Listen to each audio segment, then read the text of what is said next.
आचारसंहिता असताना आंदोलन करता येतं? 100% करता येतं. काय अडचण करायला? माणसं मरणार असतील आणि मग आचारसंहिता काय ती काय चाटायची का? कोणत्या आचारसंहितेचा आम्ही घोकड्यातून फिरतोय? आपण वेळोवेळी राज्याचे मुख्यमंत्री असतील, उपमुख्यमंत्री असतील यांच्याशी फोनवरून संवाद साधून किंवा त्याच्या भेटून मागणी केली होती, पण त्याच्याकडे अजून त्यांनी लक्ष दिलेलं नाही या सगळ्या मागणीकडे. दिवसा लाईट असेल किंवा इतर प्रश्न असेल म्हणून तर बसतोय आता उद्या उपोषणाला. माझा प्रश्न शिल्लक राहतो, तो सत्ता तुमची असताना उपोषण का करता हा मुद्दा नाही, प्रश्न सुटत का नाही? साहेब विषय प्रश्न सुटायचा येतो कुठे? 5 वर्षात मीटिंग का नाही झाल्या त्या विचारा नाही वन अधिकाऱ्याला जाऊन. प्रशासनाला विचारा, लोकप्रतिनिधींना विचारा, त्यांनी काय केले 5 वर्षात विचारा ना त्यांना. तुम्ही ते एकत्र भेटता एकत्र. साहेब निवडणुका पाडली तुम्हाला पुन्हा तेच सांगितलं, तुम्ही गोंधळ करू नका लोकांचे. लोक मरतायत, उद्या तुमच्या घरातला माणूस मरेल एखादा. असंच उत्तर देणार का तुम्ही लोकांना? तुमच्याकडनं अपेक्षा आहे ना साहेब. मी कामाला उतरलो ना खाली, गुन्हे परवा दाखल झाला, मी लगेच मुंबईला इकडे आलोय तातडीने. 17 तारखेला गुन्हे दाखल झाले. मी लगेच आलोय तातडीने. 20 तिथं मतदान झालं मुंबईला, माझ्याकडे जबाबदारी होती. अधिकारी लोकप्रतिनिधी नाही जमत नाही असं वाटतं साहेब. अधिकारी लोकप्रतिनिधी एकमेका सगळे समोर जोरात मांडतात माईक समोर, तुमच्या व्हिडिओ समोर, नंतर एकत्र जाऊन जेवतात रेस्ट हाऊसला. हे कसे लोकप्रतिनिधी आहेत? हे कसे असले अशा अधिकारी आहेत? आहे का 5 वर्षामध्ये कुणाचा कुणाला मेळ? काय चाललंय या तालुक्यामध्ये? लोकांनी तुमच्यावर विश्वास ठेवायचा कसा? गणित एकत्र येतात. साहेब तुम्हाला मी पुन्हा एकदा सांगितलं, मला बिलकुल सुद्धा लोकशाहीची थट्टा नको आहे. जी पॉलिसी वरतून निवडणुकीची ठरली त्या निवडणुकीला आम्ही त्याच वेळा सांगितलं होतं की ही तात्पुरत्या निवडणुकीची असलेली युती आहे. नंतर हे जे विषय आता ज्या विषयाला सर्वांनी रस्त्यावर उतरलं पाहिजे, त्याचा राजकारणाशी काय संबंध आहे? याच्यामध्ये काँग्रेसवाल्यांनी येऊ नये, भाजपवाल्यांनी येऊ नये, राष्ट्रवाद्यांनी येऊ नये, RPIने येऊ नये, असं काय याच्यामध्ये आहे का? या लोकशाहीमध्ये असं आहे? माणूस मेलाय, रोज मरतोय, उद्या एखादा मरेल, आज आपण बसतोय तिथे एखादा चुकून आता 1 तासाने हल्ला होईल, याच्यामध्ये काय पक्ष येतो का? तुम्ही मुद्द्याचं कन्फ्युजन होते कसं? मुद्दा क्लिअर करतो. प्रश्न असा आहे, सरकारमध्ये तुम्ही आहात, तुम्ही माझा मुद्दा समजून साहेब. सरकारचा आणि ह्या बिबट्याच्या हल्ल्याचा काय संबंध आहे मला सांगा बघू जरा. हा हल्ला काही पहिल्यांदा झाला नाही, आतापर्यंत अनेक वर्ष हल्ले होत आहेत. तुम्ही त्याचा पाठपुरावा करतायत, तुम्हाला त्याच्या सरकारमधून यश येत नाही का? साहेब मी सरकारचा विद्यमान आमदार नाहीये, तुमच्या माहितीसाठी सांगतो. मी मनसेचा एकमेव आमदार होतो तरी या राज्याला भारी पडलो होतो. तुम्ही उगाचच फाटे फुटला असे राजकीय प्रश्न निर्माण करून बसू नका. मी उद्याचं आंदोलन ठोकणार आणि ही सगळी कामं करून टाकणार लोकांच्या हिताची. मला राजकारणाचा फार पडलेला नाही पहिल्यापासून. त्याच्यावरती मिळालेलं उत्तर होतं म्हणजे पण ते पण फेल ठरले. 20-25 बिबटे फक्त. नाही तसं नाही. फेल कसं म्हणते लो तुम्ही? कसं आहे होतं तुम्हाला एक सांगतो.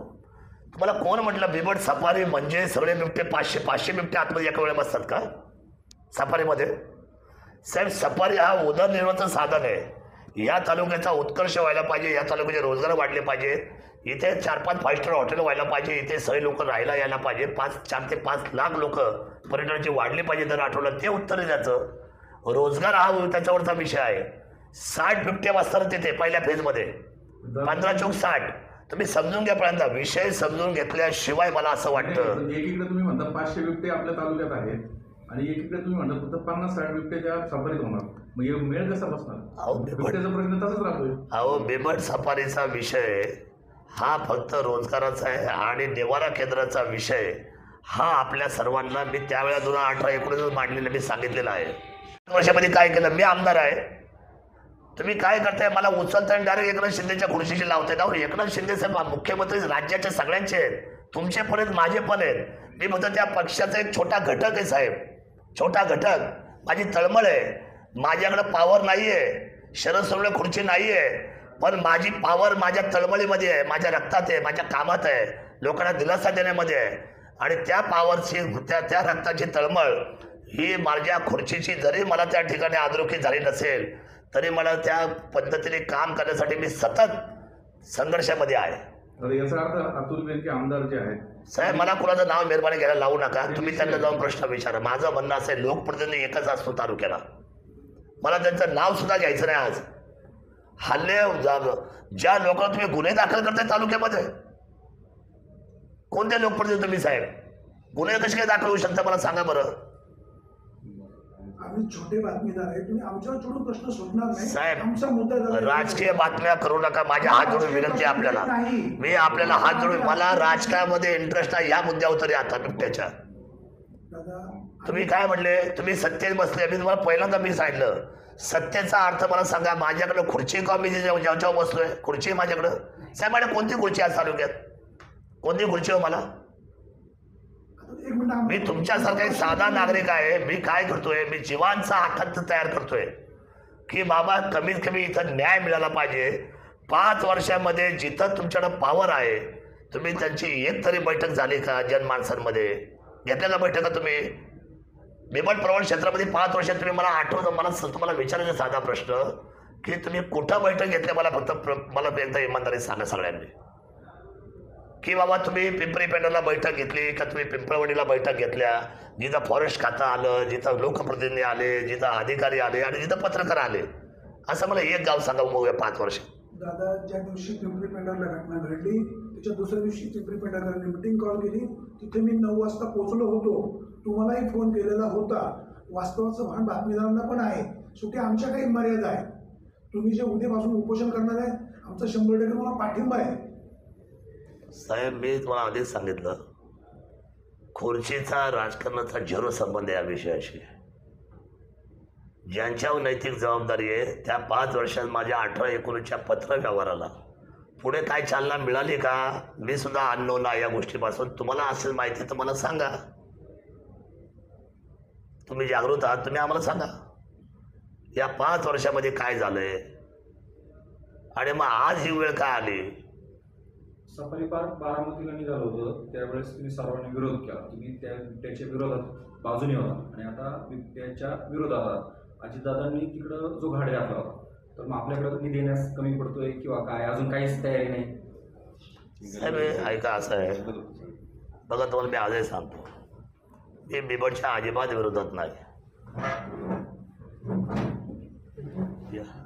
असं एक शब्द माझा आला का या 8 तासामध्ये मला सांगावं एखाद्या माणसाने?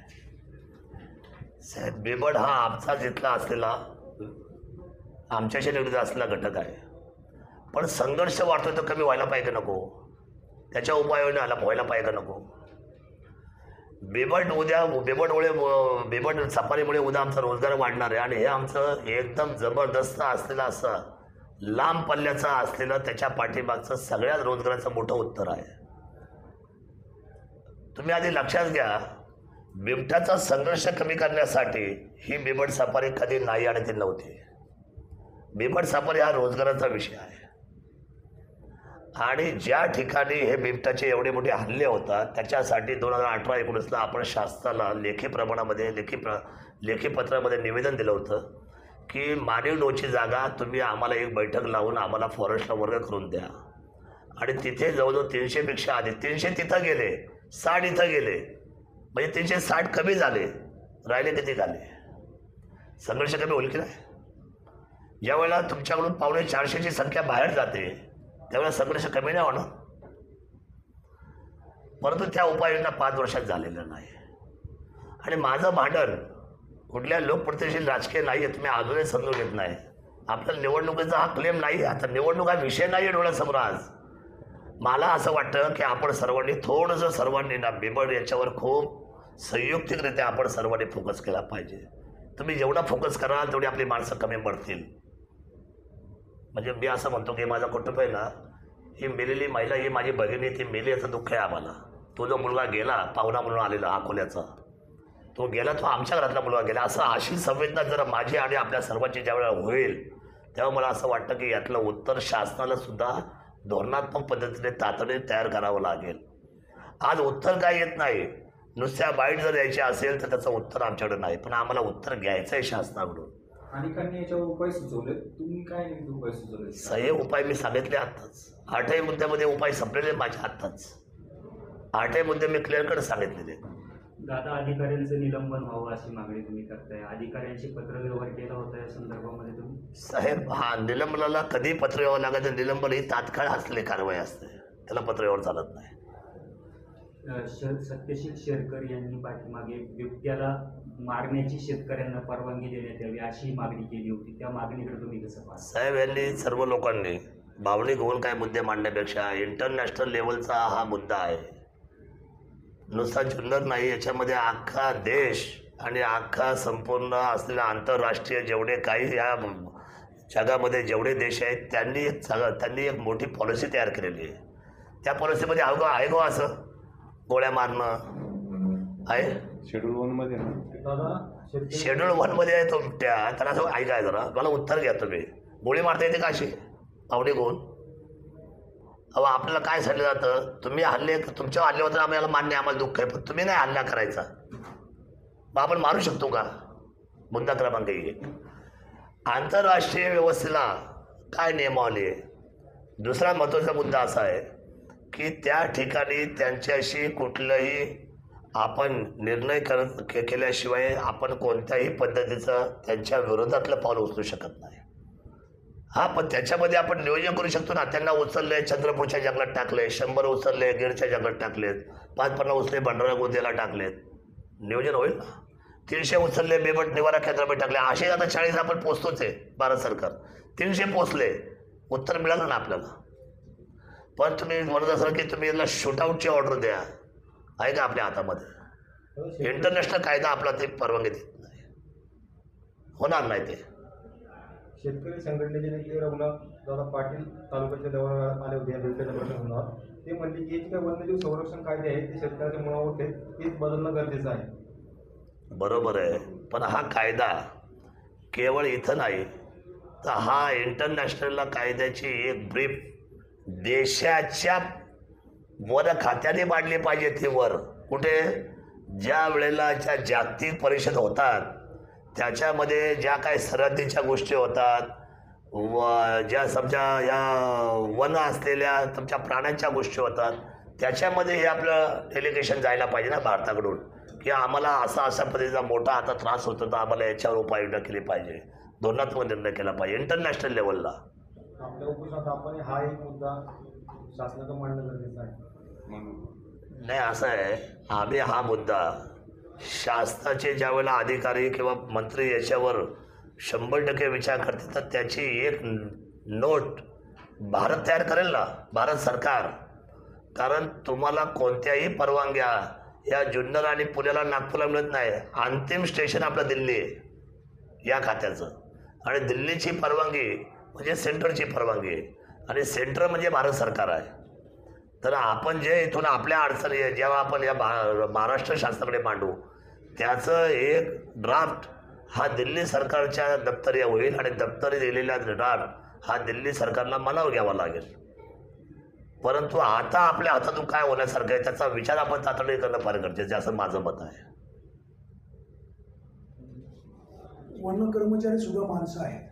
परवा पिंपरी पेठा या ठिकाणी काही लोक तलवारी घेऊन गेले, तो काही प्रकार घडला. शेतकरी बांधवांना तुम्ही काय आवाहन कराल? नाही, आता बघा, तलवारी घेऊन जाणं आणि तलवार चालवण्याच्यामध्ये फरक आहे. शेवटी माणसं मरायला लागल्यानंतर, एखादी गोष्ट हाताबाहेर गेल्यानंतर आम्ही कधी लोकांना सांगणार नाही का तुम्ही त्या गणवेशात असलेल्या माणसांवर तुम्ही अशा पद्धतीने संघर्ष करा, असं आम्ही कधीच कुणालाच सांगणार नाही. परंतु ज्या पद्धतीने वन खातं वागतंय आज, किंवा त्यांच्या अधिकारी केअरलेस झालेले आहेत, बिलकुलही काळजी करत नाही. निवळ स्वतः सातपुत्यांनी 50 पोलीस घ्यायचं आणि मग लोकांना जाऊन भेटायचं, म्हणजे याचा अर्थ तुम्ही लोकांमध्ये जायची विश्वासार्हता तुमची संपलेली आहे. संपली ना विश्वासार्हता तुमची? का संपवली तुम्ही? म्हणजे याचा अर्थ असा आहे की लोकांना आमचं आव्हान असं आहे की कोणतंही संघर्षाचं टोकाचं पाऊल उचलू नका. चर्चेतून सगळे मार्ग सोपे होतील, मार्ग निघतील, आणि ते मार्ग काढण्यासाठी आपण सगळे जर एकजूट करू, कोणताही राजकीय पक्ष, कोणताही नेता, कोणतीही ही लढाई डोळ्यासमोर ठेवत असताना फक्त हा संघर्ष आपला कमी व्हायला पाहिजे याची जाणीव मनामध्ये ठेवून प्रत्येक असलेल्या इथल्या माझ्या तमाम मायबाप जनतेने याच्यामध्ये सहभाग करावा अशी माझी प्रामाणिकपणे इच्छा आहे. कुणाकडे खुर्ची आहे का नाही आहे, कुणाकडे सत्ता आहे की नाही आहे, आपल्याला रोज जगावर मारावं लागतं इथे या संघर्षाची. मला असं वाटतं की आपण सर्वांनी शहाणपणाने यातली ही एकजुटीची लढाई लढावी, आणि त्याच्यातून आपण या संघर्षातून लवकर भयमुक्त व्हावं असं माझं प्रामाणिकपणे मत आहे.